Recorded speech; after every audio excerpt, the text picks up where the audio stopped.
Seriously this is an exciting moment. ഇത്ര മുകളിൽ നിന്ന് താഴോട്ട് നോക്കുമെന്ന് പറഞ്ഞാൽ അയ്യോ ഭയങ്കര അടിപൊളിയായിരുന്നു. Hello guys and welcome back to my channel. So എല്ലാവർക്കും സുഖമാണെന്ന് വിശ്വസിക്കുന്നു. മോർണിംഗ് ബ്രേക്ക്ഫാസ്റ്റ് ഒക്കെ കഴിച്ചിട്ട് നേരെ ദുബായ് ഫ്രെയിം വിസിറ്റ് ചെയ്യാൻ റെഡി ആയിരിക്കുവാണ്. ഇന്ന് ഡിസംബർ 31 ആണ്, ന്യൂ ഇയറിൻ്റെ തലേ ദിവസവും കൂടെയാണ്. സോ നല്ല തിരക്കൊക്കെ കാണുമെന്ന് പ്രതീക്ഷിച്ച് തന്നെയാണ് പോയത്. ബട്ട് ആ പ്രതീക്ഷയ്ക്ക് ഒരു കോട്ടം തട്ടാതെ അങ്ങനെ തന്നെ സംഭവിച്ചു. ബട്ട് അധികം നിന്ന് മുഷിയായിട്ടൊന്നും വന്നില്ല. അവർ പെട്ടെന്ന് തന്നെ നമ്മളെ ഉള്ളിലേക്ക് കടത്തി വിട്ടു. ഈ ഫ്രെയിമിൻ്റെ ഫ്രണ്ടിലായിട്ടൊരു ഫൗണ്ടൻ ഉണ്ട്, പക്ഷേ അത് സ്റ്റാർട്ട് ചെയ്തിട്ടുണ്ടായിരുന്നില്ല ആ സമയം. ഈ ദുബായ് ഫ്രെയിമിൻ്റെ എക്സ്റ്റീരിയേഴ്സ് നോക്കിയാൽ തന്നെ നിങ്ങൾക്ക് മനസ്സിലാവും, കംപ്ലീറ്റ് ആയിട്ട് ഗോൾഡ് കവേർഡ് ആയിട്ടുള്ള സ്റ്റെയിൻലെസ് സ്റ്റീൽ പ്ലേറ്റ്സ് ആണ്. നമ്മൾ ഫസ്റ്റ് ഉള്ളിലേക്ക് കയറുമ്പോഴത്തേക്കും കാണാൻ പറ്റുന്ന ഒരു വൈറ്റ് തീമായിട്ടുള്ളൊരു സംഭവമാണ്. അപ്പോൾ എൻ്റെ മുകളിലൊരു ആഷ് കളറിൽ ഹാങ്ങിങ് ആയിട്ടൊരു സംഭവം ഉണ്ടായിരുന്നു. അതെനിക്ക് ഭയങ്കരമായിട്ട് ഇഷ്ടപ്പെട്ടു. ആ കാറ്റിനനുസരിച്ച് അതിങ്ങനെ മൂവ് ചെയ്യുന്നുണ്ടായിരുന്നു. അപ്പോൾ നമുക്ക് ആദ്യം ദുബായിയുടെ ഒരു ക്വിക്ക് ടൂറൊക്കെ ഉണ്ടായിരുന്നു. അതായത് പണ്ട് കാലത്ത് ദുബായിൽ അവർ ചെയ്തിരുന്ന കാര്യങ്ങളും ട്രേഡും അതൊക്കെ എങ്ങനെയാണ് അവർ മുൻപോട്ട് കൊണ്ടുപോയിരുന്നത് എന്നുള്ള കാര്യങ്ങളൊക്കെയാണ് ഫസ്റ്റ് നമുക്ക് കാണിച്ചു തരുന്നത്. എല്ലാവർക്കും അറിയാം, ദുബായ് ഫർദ ഫാബ്രിക്സിനൊക്കെ പേര് കേട്ട ഒരു സ്ഥലം കൂടിയാണ്. സോ അതിൻ്റെ ഒരു എക്സ്പോ പോലെയാണ് കാണിച്ചിരിക്കുന്നത്. പിന്നെ മാത്രമല്ല സ്പൈസസിൻ്റെ ഒരു എക്സ്പോ കൂടെ ഉണ്ടായിരുന്നു. പിന്നെ പണ്ട് കാലത്ത് എയർപോർട്ട് എങ്ങനെയാണ് അവിടെ ഓപ്പറേറ്റ് ചെയ്തിരുന്നത് എന്നുള്ള കാര്യങ്ങളും അതൊരു സ്ക്രീനിൽ അവർ ഡിസ്പ്ലേ ചെയ്യുന്നുണ്ടായിരുന്നു. Finally I am here. അപ്പോൾ ഇത്രയും ഹൈറ്റിൻ്റെ മുകളിൽ നിന്ന് താഴേക്ക് നോക്കുക എന്ന് പറഞ്ഞത് ഭയങ്കര വലിയൊരു കാര്യമാണ്. ഞാൻ ലാസ്റ്റായിട്ട് കയറിയത് വാഗമണിലെ ഗ്ലാസ് ബ്രിഡ്ജാണ്. അപ്പോൾ അതിനെ വെച്ച് കമ്പയർ നോക്കിയപ്പം ഇത് എത്രയോ ഹൈറ്റിലാണ് നിൽക്കുന്നത്. പക്ഷേ ഭയങ്കര എക്സൈറ്റഡ് ആയിരുന്നു. ഇവിടുത്തെ ഒരു പ്രത്യേകത എന്ന് വെച്ചാൽ, നമ്മൾ ഒരു സൈഡിൽ നിന്ന് നോക്കുമ്പോഴത്തേക്ക് നമുക്ക് ഓൾഡ് ദുബായ് കാണാൻ പറ്റും. അതേപോലെ മറു സൈഡിൽ നിന്ന് നോക്കിയാൽ നമുക്ക് ന്യൂ ദുബായും കാണാൻ പറ്റും. അപ്പോൾ ഇതിനകത്ത് തന്നെ കഫ്റ്റീരിയാസും കോഫി ഷോപ്സും മറ്റു കാര്യങ്ങളൊക്കെ ഉണ്ട്. ഈ ഫ്രെയിമിൻ്റെ ഹൈറ്റ് വന്നിട്ട് 150 മീറ്റേഴ്സ് ആണ്. അതേപോലെ 95 മീറ്റേഴ്സ് ആണ് വിഡ്ത്ത് വരുന്നത്. ടോട്ടൽ 48 ഫ്ലോർസ് ആണ് ഉള്ളത്. സോ ഒരു സൈഡ് തന്നെ ലിഫ്റ്റിൽ കവർ ചെയ്യാൻ വേണ്ടിയിട്ട്, അതും ഈ 48 ഫ്ലോർസ് കവർ ചെയ്യാൻ വേണ്ടിയിട്ട് 75 സെക്കൻഡ്സ് ആണ് അവരെടുക്കുന്നതെന്നാണ് പറഞ്ഞിരിക്കുന്നത്. ഇത് വിസിറ്റ് ചെയ്യാൻ ആഗ്രഹമുള്ളവർക്ക് ഓൺലൈനായിട്ട് ദുബായ് ഫ്രെയിമിൻ്റെ സൈറ്റിൽ കയറി നിങ്ങൾക്ക് ടിക്കറ്റ്സ് ഓപ്റ്റ് ചെയ്തിട്ട് വരാവുന്നതാണ്. സോ അവർ അതിനനുസരിച്ച് ഒരു ടൈം സ്ലോട്ട് നിങ്ങൾക്ക് പ്രൊവൈഡ് ചെയ്യും. അപ്പം നിങ്ങൾക്ക് ആ സമയം ഇവിടെ വിസിറ്റ് ചെയ്യാവുന്നതാണ്. സോ അവിടെ നിന്ന് തിരിച്ച് ലിഫ്റ്റൊക്കെ ഇറങ്ങിയിട്ട് ഈ ഒരു വഴി കൂടെയാണ് നമ്മൾ പുറത്തേക്ക് ഇറങ്ങുന്നത്. ഇത് AI-യുടെ ഒരു സംഭവം അവർ ഡിസ്പ്ലേ ചെയ്യുന്ന ഒരു സ്ക്രീനാണ്. സോ അതൊക്കെ ഒന്ന് കണ്ടിട്ട് നമ്മൾ പുറത്തേക്ക് ഇറങ്ങിയപ്പോൾ ഭയങ്കര ദാഹമായിരുന്നു. അപ്പോഴാണ് ഈ ക്യാമലീഷ്യസ് എന്ന് പറഞ്ഞ കട കാണുന്നത്.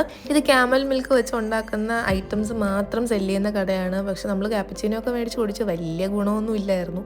പിന്നെ ഫൗണ്ടനൊക്കെ കണ്ട് അങ്ങനെ ഇരുന്നപ്പോഴത്തേക്കും പിന്നെ ഉച്ചയായി. പിന്നെ കാലിക്കറ്റ് പാരഗണിൽ പോയിട്ട് നല്ല ചിക്കൻ ബിരിയാണി കഴിച്ചതിന് ശേഷം വൈകുന്നേരം നമ്മൾ ഗ്ലോബൽ വില്ലേജ് വിസിറ്റ് ചെയ്യാൻ വേണ്ടിയിട്ട് പോയായിരുന്നു. ആക്ച്വലി വൈകുന്നേര സമയങ്ങളിലാണ് ഈ ഗ്ലോബൽ വില്ലേജ് കുറച്ചും കൂടെ ഒന്ന് ഓൺ ആവുന്നത്. സോ ലൈറ്റും കാര്യങ്ങളൊക്കെ ആയിട്ട് ആ കംപ്ലീറ്റ് ഏരിയ നല്ല ബ്രൈറ്റനപ്പ് ആയിട്ടാണ് ഇരിക്കുന്നത്. ഒത്തിരി ആൾക്കാരും ഉണ്ടായിരുന്നു. കാരണം ന്യൂ ഇയറിൻ്റെ ഈവ് ആയതുകൊണ്ട് തിരക്ക് കൂടി വരുന്നേ ഉണ്ടായിരുന്നുള്ളൂ. തിരക്കുണ്ടെങ്കിൽ നമുക്ക് അത്ര വലുതായിട്ട് ഫീൽ ചെയ്യില്ല. കാരണം വാസ്റ്റായിട്ടുള്ളൊരു ഏരിയ ആയതുകൊണ്ട് നമുക്കങ്ങനെയൊന്നും ഫീൽ ചെയ്യില്ല.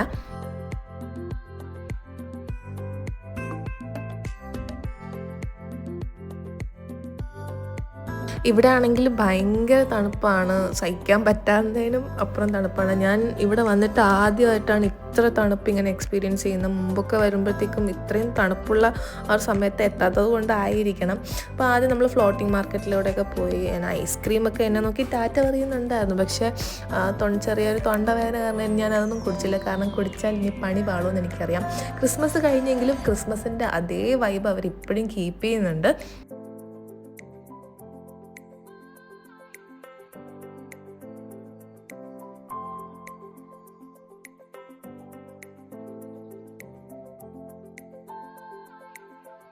സോ ഇതൊക്കെ കാണുമ്പോൾ എനിക്ക് എൻ്റെ കുട്ടിക്കാലമാണ് ഓർമ്മ വരുന്നത്. ഇങ്ങനെ ബബിൾസൊക്കെ പറന്നു പോയപ്പോൾ ഞാൻ കുറേ കൂടെ എക്സൈറ്റഡ് ആയി. എൻ്റെ ഉള്ളിലെ ഒരു 5 വയസ്സുകാരി പുറത്ത് ചാടിയ ഒരു ഫീലാണ് നിങ്ങളിപ്പോൾ ഈ കാണുന്നത്. ഭയങ്കര ഹാപ്പി ഇങ്ങനെയൊക്കെ കാണുമ്പം. ഇപ്പോൾ ഇവിടെ കുട്ടികളായിട്ട് നിങ്ങൾ വരികയാണെങ്കിൽ അവർക്ക് എൻജോയ് ചെയ്യാൻ തന്നെ കുറേ ഫണ്ണും അഡ്വഞ്ചറസ് ആയിട്ടുള്ള ആക്ടിവിറ്റീസും ഗെയിംസും ഉണ്ട്. അങ്ങനെ നടന്ന് നടന്ന് വിശക്കാൻ തുടങ്ങിയപ്പോഴാണ് ഈ മറാത്തി ഫുഡ് എന്ന് പറഞ്ഞൊരു സ്റ്റോള് കണ്ണിൽ പെട്ടത്. നോക്കിയപ്പോൾ അവിടുത്തെ പ്രധാന ഐറ്റം നമ്മുടെ അറബിക് ഉണ്ണിയപ്പമായിരുന്നു, അതായത് ലുക്കൈമത്ത്. സോ അത് ഉണ്ടാക്കുന്നത് കാണാൻ പറ്റി. അത് ഉണ്ടാക്കുന്നത് കാണാൻ തന്നെ ഒരു പ്രത്യേക ഭംഗിയാണ്.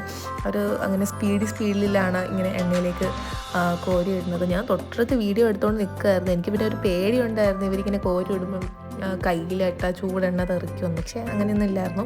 പിന്നെ ഞാനൊരു ഫാമിലി ബോക്സ് ആയിരുന്നു പറഞ്ഞിട്ടുണ്ടായിരുന്നത്. സോ അവരത് ഫില്ല് ചെയ്യുന്ന കാണാനും നല്ല രസമായിരുന്നു. പിന്നെ നമുക്ക് ഇഷ്ടമുള്ള ടോപ്പിങ്സ് അവർ ആഡ് ചെയ്ത് തരും. ഞാൻ പറഞ്ഞ പിസ്താഷ്യോ, വൈറ്റ് ചോക്ലേറ്റ്, മിൽക്ക് ചോക്ലേറ്റും ഹണിയും ഒക്കെയാണ്. പക്ഷെ ഭയങ്കര ടേസ്റ്റായിരുന്നു. പണ്ടെങ്ങാണ്ടോ കഴിച്ചതാണ്, പിന്നെ ഇപ്പോഴാണ് ഒന്ന് ടേസ്റ്റ് ചെയ്യാൻ പറ്റുന്നത്.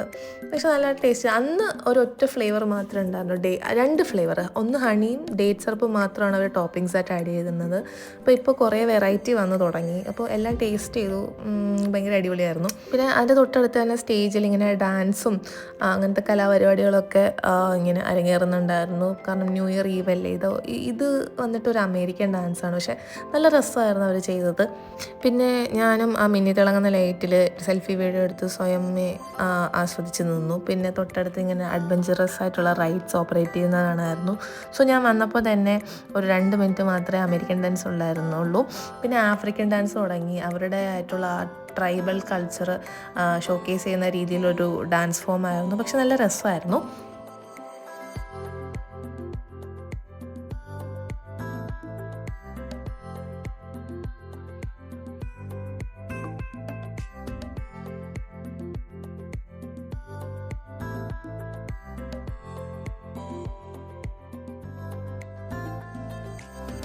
ഡാൻസൊക്കെ കഴിഞ്ഞതിന് ശേഷം നമ്മൾ വീണ്ടും ഓരോ പവലിയൻസ് വിസിറ്റ് ചെയ്യാൻ വേണ്ടിയിട്ട് അതിനടുത്തോട്ട് നീങ്ങി. ഇപ്പോൾ അമേരിക്കയുടെ പവലിയനിലാണ് ഞാൻ കയറിയത്. അവിടെ ഇഷ്ടംപോലെ ഇങ്ങനത്തെ ടോയ്സും കാര്യങ്ങളും, ടോയ്സ് മാത്രമല്ല എല്ലാം ഉണ്ട്, ഇങ്ങനെ വെച്ചിട്ടുണ്ട്. അപ്പോൾ നമുക്ക് വേണമെന്നുള്ളത് പർച്ചേസ് ചെയ്യാം.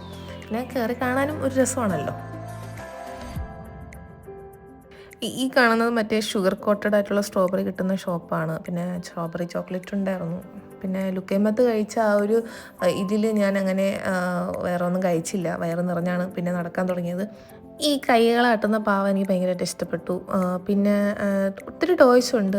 ഈമോ സ്ലൈം കളിച്ചുകൊണ്ടിരിക്കുകയാണ്. അവൻ എനിക്ക് വേണ്ടിയിട്ട് പോസ്റ്റ് ചെയ്ത് തന്നു. പിന്നെ എല്ലായിടത്തും ഇങ്ങനത്തെ ഒരുപാട് ഷോപ്പിങ്ങിന് പറ്റിയിട്ടുള്ള കുറേ സ്റ്റാൾസാണ് ഉണ്ടായിരുന്നത്. പിന്നെ നമ്മുടെ ഇന്ത്യൻ പവലിയൻ കണ്ടു. അപ്പോൾ ഇന്ത്യയുടെ ആ ഒരു കൾച്ചർ കംപ്ലീറ്റ് ആയിട്ട് എടുത്തു കാണിക്കുന്ന രീതിയിലൊരു ബിൽഡിങ്ങും അതിൻ്റെ കളർ തീമും പ്രസൻറ്റേഷനും ഒക്കെ ആയിരുന്നു. പിന്നെ ഇറാൻ്റെ പവലിയൻ കണ്ടു. ഈ ഒരു സാധനം കണ്ടപ്പോൾ പണ്ട് എനിക്ക് ചേട്ടൻ പെട്ടെന്ന് ഉറങ്ങാൻ വേണ്ടി പേടിപ്പിക്കുന്ന കഥയിലെ ഒരു രൂപം പറഞ്ഞു തരുമായിരുന്നു. അതായത് ഈ മനുഷ്യൻ്റെ തലയും മൃഗത്തിൻ്റെ ശരീരമുള്ളൊരു രൂപം പെട്ടെന്ന് ഉറങ്ങിയില്ലെങ്കിൽ വന്ന് പിടിച്ചിട്ട് പോകും, ഇങ്ങനെ ഡോറ് വന്ന് നോക്കി എന്നൊരു കഥ. എനിക്ക് പെട്ടെന്ന് അതാണ് ഓർമ്മ വന്നത് കേട്ടോ.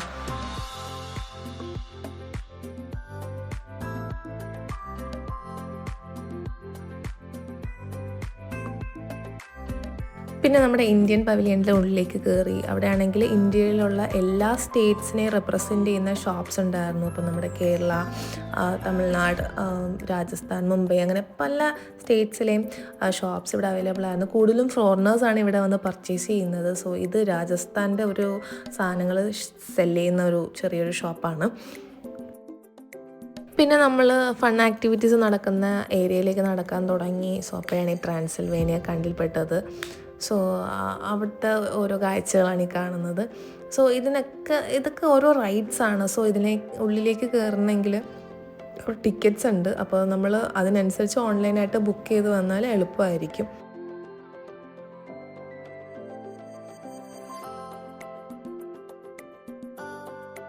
കുറച്ച് മനോധൈര്യം മാത്രമുള്ളവർക്ക് കയറാൻ പറ്റിയ ഒരു റൈഡാണ് ഇതിൻ്റെ പേരൊന്നും എനിക്ക് കറക്റ്റായിട്ട് അറിയില്ല. ബട്ട് ഒത്തിരി പേര് അത് കംപ്ലീറ്റ്ലി ഫിൽഡായിരുന്നു അതിൻ്റെ സീറ്റ്സൊക്കെ. ഇത് ഏറ്റവും ടോപ്പിൽ അവർ കൊണ്ടുവന്ന് എത്തിച്ചിട്ട് കുറച്ച് നേരം അങ്ങനെ വെച്ചിരിക്കും. പിന്നെ പെട്ടെന്നായിരിക്കും ടപ്പേ എന്ന് പറഞ്ഞാൽ അവർ ഇതേപോലെ താഴെ ഇടുന്നത്. അപ്പം അതിലുള്ളവരുടെ അലർച്ചയും വിളിയൊക്കെ നമുക്ക് കേൾക്കാമായിരുന്നു. പിന്നെ അതൊക്കെ കണ്ടിങ്ങനെ നടന്നു വരുമ്പോഴായിരുന്നു ജപ്പാൻ പവലിയൻ്റെ ബാക്കിൽ ന്യൂ ഇയറിനെ വരവേൽക്കാൻ വേണ്ടിയിട്ട് അവർ ഫയർ വർക്ക്സ് ഒക്കെ സ്റ്റാർട്ട് ചെയ്യുന്നത്. സമയമായിട്ടില്ല, ഏകദേശം ഒരു 8 മണി കഴിഞ്ഞൊരു സമയമായിരുന്നു അത്.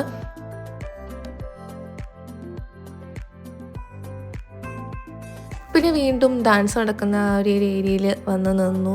സോ ന്യൂ ഇയറിൻ്റെ ഈവ് ആയതുകൊണ്ട് തന്നെ സ്പെഷ്യലായിട്ട് ഒത്തിരി പെർഫോമൻസസ് ഉണ്ടായിരുന്നു. സോ എല്ലാം ഇങ്ങനെ കണ്ടുകൊണ്ട് നിൽക്കാൻ തന്നെ നല്ല രസമായിരുന്നു.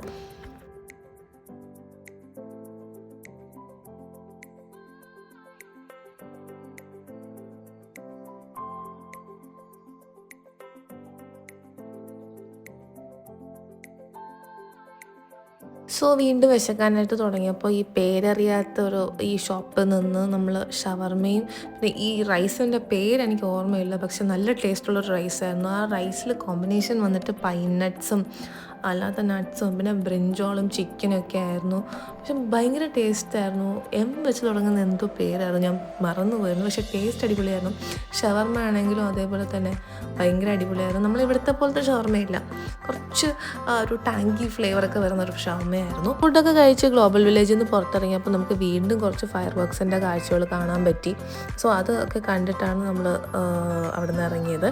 സോ എൻ്റെ ഈ ഒരു വീഡിയോ ഇഷ്ടപ്പെട്ടിട്ടുണ്ടെങ്കിൽ നിങ്ങൾ ലൈക്ക് ചെയ്യുക, ഷെയർ ചെയ്യുക, കമൻറ്റ് ചെയ്യുക. മാത്രമല്ല നിങ്ങൾ എൻ്റെ ചാനൽ ഫസ്റ്റ് ടൈമാണ് കാണണമെങ്കിൽ please do subscribe my channel. അതിനുശേഷം തൊട്ടടുത്ത് കാണുന്ന ബെൽ ഐക്കൺ കൂടി എനേബിൾ ചെയ്താൽ ഞാൻ എപ്പോൾ പുതിയ വീഡിയോസ് അപ്ലോഡ് ചെയ്താലും നിങ്ങൾക്ക് നോട്ടിഫിക്കേഷനായിട്ട് കിട്ടുന്നതായിരിക്കും. സോ ഇനി ബാക്കിയുള്ള വിശേഷങ്ങൾ അടുത്ത വീഡിയോയിൽ കൂടെ കാണാം. Until then bye.